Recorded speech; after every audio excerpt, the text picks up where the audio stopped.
What are you afraid of losing? Sit with that question for a moment. Not the surface answer, the real one. The relationship that, if it ended, would take part of your identity with it. The income that, if it disappeared, would make you question everything you have built. The health, the stability, the sense that your life is moving in a direction you can trust. Name it, hold it.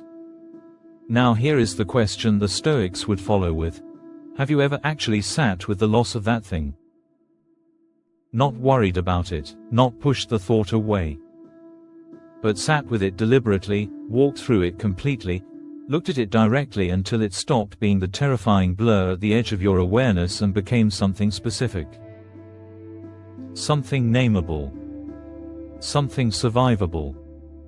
Because the Stoics discovered something about fear that most men spend their entire lives avoiding, it is not the worst-case scenario that breaks you. It is the refusal to look at it. Premeditatio Malorum, the premeditation of evils. It is one of the oldest and most consistently practiced disciplines in Stoic philosophy.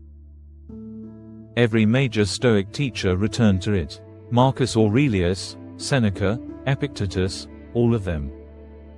Not because they were pessimists. Because they understood the precise mechanics of how fear operates. Fear does not live in reality. It lives in the gap between reality and imagination. In the space between what you know and what you have not yet examined. The moment something is fully examined, specifically named, and mentally walked through to its conclusion, it loses the formless quality that makes it terrifying. It becomes a problem. And problems, unlike fears, can be worked with. Seneca wrote, "Let us prepare our minds as if we had come to the very end of life. Let us postpone nothing, let us balance life's books each day." He is not asking you to live in dread. He is asking you to live without the weight of unexamined possibility pressing on you from all directions. Most men manage fear the same way. They do not look at it directly. They allow it to exist at the edge of awareness, never fully examined, never fully resolved, just present enough to create background anxiety and constrain decisions. They avoid the conversation that might end the relationship, because the imagined ending is somehow more terrifying than the real one would be. They avoid the risk that might change everything, because the imagined failure feels permanent in a way the actual failure never would be. They stay inside a life that has stopped fitting, because the imagined alternative feels uncertain in a way the actual alternative never quite matches. The unexamined fear is always larger than the real thing. Always. Because the mind, left without specific information, fills the gap with the worst possible version of everything. And it fills it in high definition, with full emotional weight, and no time limit. The real event, when it finally arrives, is bounded. It has edges. It starts, it unfolds, it ends. The imagined event has no edges. It expands to fill whatever space you give it. This is why the Stoics were so insistent on deliberate, specific, unflinching examination of what you fear. Not to dwell on it. To contain it. To give it edges, a shape, a timeline, a conclusion. Because a fear with edges is a problem. And you already know how to work with problems. When a man actually sits with his worst-case scenario, something happens that surprises almost everyone who tries it honestly. The fear does not grow. It shrinks. Because the mind, when forced to be specific about a fear rather than vague, discovers something it did not expect. The worst case is survivable. Not comfortable, not desirable, not the version anyone would choose. But survivable. The relationship ends. He is alone for a while. He grieves. He rebuilds. The income disappears. It is genuinely hard. He adjusts. He finds another way. The health changes. The life looks different. He adapts. None of those outcomes are good. But they are all finite. They all have a shape. They all contain a version of life on the other side.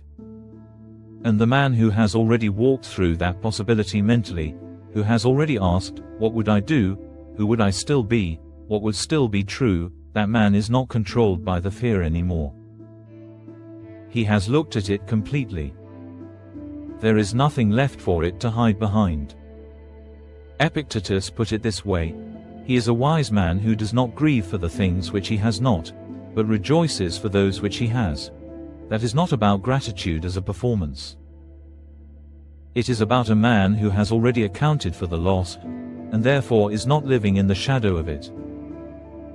He is free to be fully present in what he actually has, because he has already made peace with its absence. The practice is simple, uncomfortable, and transformative if done honestly.